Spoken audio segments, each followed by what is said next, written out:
Hi, it's David Blockhus here from LosAltosHomes.com. Wanted to talk to you today about negotiation. One of the key components that your agent should be is an excellent negotiator.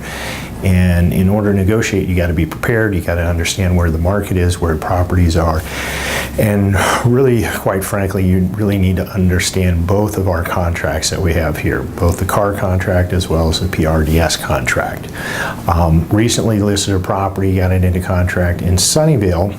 We ended up having 14 disclosure packages out and 7 offers were submitted. And what I'd like to do is just kind of run real briefly through each offer, let you decide, if you were the seller, which offer would you take based on how it was presented. So here we go. Offer number 1. By the way, all the offers were above asking price, and some of the terms are different. We'll kind of go through that. So the first offer here is on the PRDS contract, which is our local regional contract.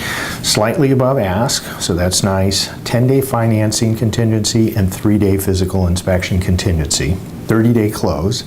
They included an as-is addendum, which means that the seller is not required to do any repairs to the property in order to close, and included a copy of the check as well as the proof of funds. So the buyer was sufficiently had sufficient funds in a bank in order to close. However, one of the weaknesses of this offer was they did not include the signed disclosure package, so we don't know whether they've read it or not. So as a seller, you're questioning in your mind, do they really know everything about the property? The property question issues is a huge concern, but the question also comes into play, given the view of the market, why weren't they prepared and why didn't they sign off on all of the disclosures? So that's offer number 1. Offer number 2, if you'll notice, it's a little bit thicker. This offer did include a signed disclosure package. They were, solidly above ask, so more money than the first offer. They had, however, a 7-day contingencies for everything: property, financing, title, and all of that. Quick close of 21 days, which is good. The other terms was as is, they included proof of funds and those type of things. However, they, again, even though they submitted the disclosure package, they didn't include the transfer disclosure statement, which the agent hadn't completed their part of their due diligence, which is the agent visual inspection disclosure. And so with that, without getting super technical, it allows the seller, or excuse me, the buyer, a 3-day right of rescission to kind of walk away from the transaction. And I asked the agent on it and said, well, where's the TDS and whatnot? And she said, well, I don't like to do my AVID until we're actually in contract, and then I'll go out there and take a look at the property. So right there, she pretty much cut off her buyer at the knees because she didn't include the stuff that she needed to put together in order to get the contract accepted. So had the price been better, this would have been a real solid contender. But the agent, in my opinion, did do their due diligence, and they weren't really an advocate for their buyer. So offer number 3, again on a car purchase contract, again a solid above ask. They included a cover letter, which was quite nice, explaining why the buyers really love the property, etc., and the general terms of the contract. And included, they said that there were no contingencies at all. However, when I went through and looked at the actual contract, there was a 7-day physical inspection contingency in that. So don't know if that was an error or if it was done on purpose. I've seen it happen both ways. So we took a look at that and we're a little bit suspicious on how that was going to go down. They included a very nice letter from the buyer to the sellers saying how much they love the property, gave it a little bit more personal approach, which was quite nice. And again, they included all the financials. However, they didn't include all of the signed disclosures on the property. So again, with the 7-day inspection contingency or property condition contingency and no disclosures, otherwise a good solid offer, but that was kind of one of the weaknesses in that. Our 4th offer was on the car purchase contract. This one was substantially above all of them. Up to this point. However, it had a 14-day financing contingency and a 7-day physical inspection contingency. They had a pre-approval letter, but no proof of funds. So this got, had a discussion with my seller in regards to, do these people really have the financial backing to close this deal out? Should maybe it not appraise or whatnot? When it came down to it, that's the reason why they passed on this offer. Weren't too sure that they would actually be able to close and get the transaction done. This also was one of 2 offers that weren't presented live, which in my mind is a huge error.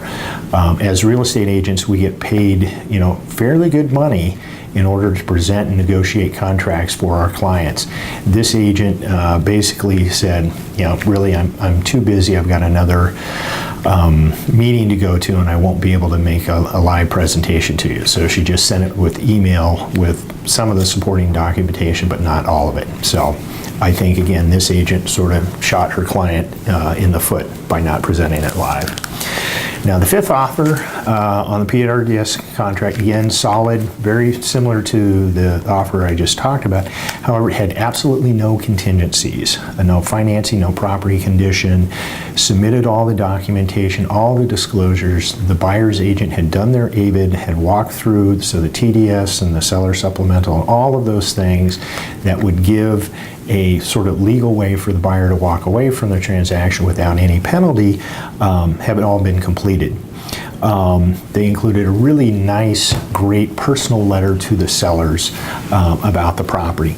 And they also had spent a lot of time with a contractor prior to offer over the weekend through the open houses and whatnot, walking through the property to see, what costs for remodeling and things that they wanted to do to the property.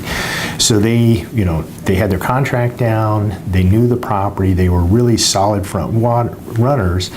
And they had made some contact with my sellers, which made it easier for my sellers to say, hey, given all things equal, we would really like these people to have the contract. Unfortunately, they didn't get it. They were slightly outbid. Well, actually, a little bit more than slightly, but had they been closer on pricing, my client probably would have taken this offer even if it was just slightly below what the actual winning offer was. So here's the winning offer. It was the highest price, but not the highest price initially. Actually, 4 of the offers that were presented, called their clients, and modified their offer and came back with a higher number. This one, again, had no contingencies, all the signed disclosures, pre-approval, proof of funds. So everything was dialed in, and they also resubmitted a secondary price, which came out higher, and that's the one that my sellers opted to go for. When it came down to the final choice, actually, let me tell you one more. There was one more offer, sort of an offer, where an agent had called in and said, hey, we will do this. No contingencies, this price, blah, blah, blah. And I'm like, well, put it in writing. She goes, well, I don't want to go through the exercise of putting it in writing if we're not going to be there. And I said, well, because you're not putting it in writing, you're not going to be there. So, thank you very much for your client's interest, but we're going to move on to our actual written offers. But the last three offers here were fairly close in price initially. And then there was some jockeying back and forth, and all 3 of them had upped their price. 2 of them had all the disclosures and everything down, so it sort of funneled down from highest price, disclosures, everything done, and then the agent. Who was the agent? How did they represent themselves?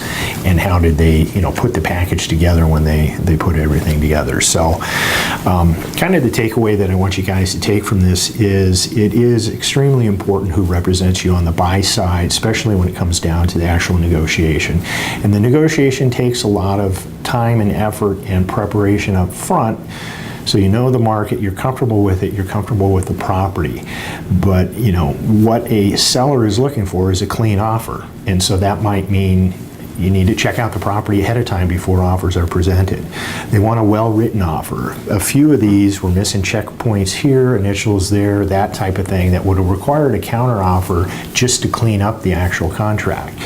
And they want a well-supported and well-documented offer with proof of funds, pre-approval letter from a local reputable lender, where we can verify that you do in fact have the ability to close. Because the worst thing that can happen, and buyers know this, is for the seller to get in contract and the deal to blow up.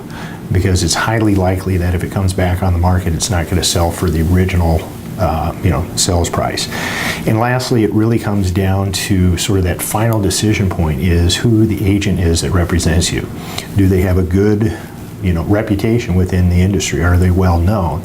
And if they're not known specifically to that agent, because a couple of these weren't, are there other agents that I know or whatever that I can contact? And on 2 of them, I contacted other agents, said, hey, do you know this agent? Give me a little idea. Are they straight shooters, or do they play games and that type of thing? So hopefully this helps out. If you have any questions, I can be reached at 650-917-4250. Again, this is David Blockhus with Los Altos Homes. Take care.